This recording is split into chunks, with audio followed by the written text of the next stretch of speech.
माता जानकी भोग राजा दशरथ प्रथमे जलकर प्रणाम कर कहिले हे राजा जनक आपण कन्यादान करी महापुण्यर अर्जन करिछ आपण दाबी को पर कोटि पूजन आमे कन्यादान करी महापुण्यर अर्जन करिछ आमे किछ चल के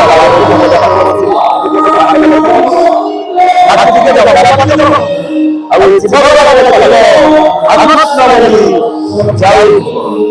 दास गौरदास छोटिया कलाकार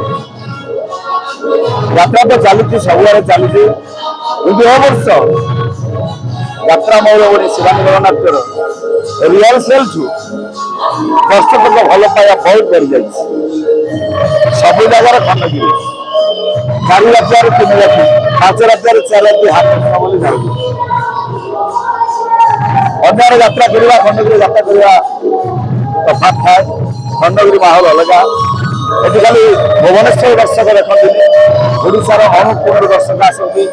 12टी पाठ पढ़ी होटेल बुक कर रुहति आज ये पार्टी काली से पार्टी तार भल नाटक खराब देखी जाती तेणु आमको लगे आम खंडगिरी यात्रा वर्ल्ड कप दर्शक भल पाइबा अच्छी 2 दिन धरी यात्रा मोड़ बनी शिवानी जगन्नाथ परिवेश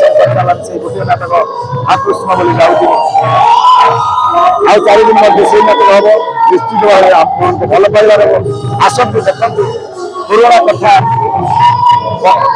परंपरा एवं भागवत गीतार किसी कथा नाटक माध्यम दर्शक को बहुत मेसेज दिया आलोय चैती कन्यादान ठारू महापुण्य जगतर किसी ना माता जानकी को भोग करने राजा दशरथ प्रथम जाए जनक राजा को प्रणाम करी कहले हे राजा जनक आप कन्यादान कर महापुण्य अर्जन कर दानी पुण्य पर कोटि कोटि दंडवत आम कन्यादान कर महापुण्य अर्जन कर किसी ना मलार मुंड पाखे बसी भाग लेखे कर गंगा पानी देव जीव गला बेले कह आकृष्ण बोली जाऊ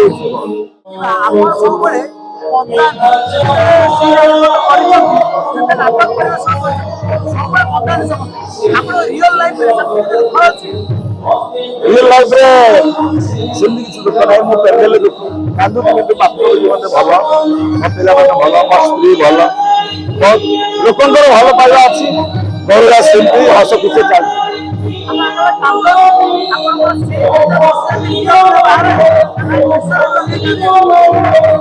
सत कथा ठाकुर को मुंडिया मान पेंडेल को चढ़ी जाए मत लगे गोटे भूत कौन लगे मो सपना गौरदास किया भूली जाए मो चरित्र भितर नाटकर पुली संग्राम पुली मो हजिला से भाव परिवेशन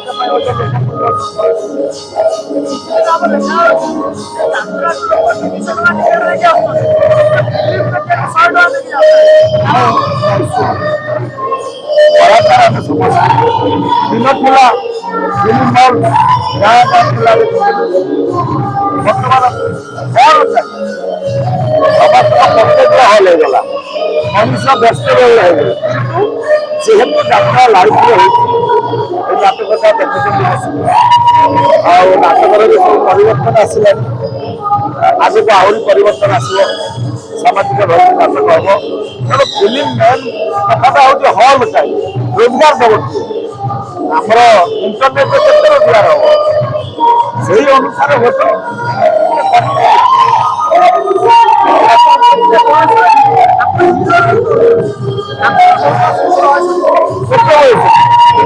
बयस क्या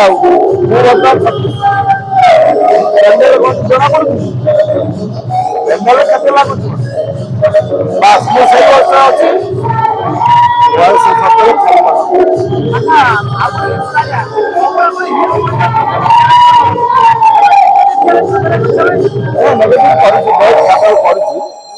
नाटक भी भल किंतु दर्शक सकाଳେ आसी कहते गौरव भाई आम आसलु आप गोटे गामुछा पकड़ कांदिले आम कांदी था बर्तमान लेखक निर्देशक मालिक भी से अनुजाई से फर्माट चलते ନାଟକର ନିଶ୍ଚିତ ଭାବରେ କିଛି ନୂତନତ୍ୱ ରହୁଛି। ମୁଁ ସବୁବେଳେ ଶୁଣନ୍ତି ଭାବନ୍ତି ସାର୍ମାନଙ୍କୁ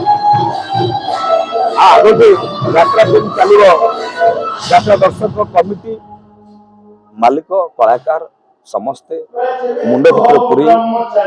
ଆମେ ଯଦି ଯାତ୍ରା ମାଧ୍ୟମରେ କିଛି ଲୋକଙ୍କୁ ସଚେତନ ଦେଇପାରିବୁ, ଯେହେତୁ ଆମେ ଏଇଥିରୁ ପଇସା ରୋଜଗାର କରି ଆମ ପରିବାର ପ୍ରତିପୋଷଣ କରୁଛୁ, ମୋ ସମସ୍ତଙ୍କୁ ଅନୁରୋଧ ଯାତ୍ରା କେମିତି ବଞ୍ଚି ରହିବ, ଆଗକୁ ଏମିତି ଲୋକଙ୍କ ଭଲ ପାଇବା ରହିବ ତା କାମ କରନ୍ତୁ। ହଁ, ଫିଲ୍ମ ସ୍ୱର୍ଗତ ହର ଭାଇ ହରପନ୍ନା ମରିଗଲେଣି,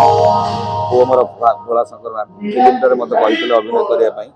କିନ୍ତୁ ମୁଁ ମନା କଲି ଏଇଥିପାଇଁ ଯେ ଯାତ୍ରା ତ ବନ୍ଦ କରିପାରିବିନି, ସୁଟିଂ କୋଉଠି କୋଉଠି ହବ, ଆଉ ସିରିଏଲ ଗୋଟେ କରୋନା ସମୟରେ କରିଛି ଦୀପ ଦୃଷ୍ଟିରେ 3 ମାସ, ଭଜନ ବି ଗୁଡ଼ାଏ କଲିଣି, ଯେତେବେଳେ ଯାହା ଅଫର ମିଳୁଛି କଳାକାର ଲୋକ ଆମେ ଲୋକଙ୍କୁ ମନ କିଣିବାର ଅଛି, ଦର୍ଶକ ସେମିତି ଗୌରଦାସ ହୃଦୟ ରଖିଥାନ୍ତୁ। ଆଉ ଅଧିକ କିଛି କହୁନି, ଜୟ ଜଗନ୍ନାଥ।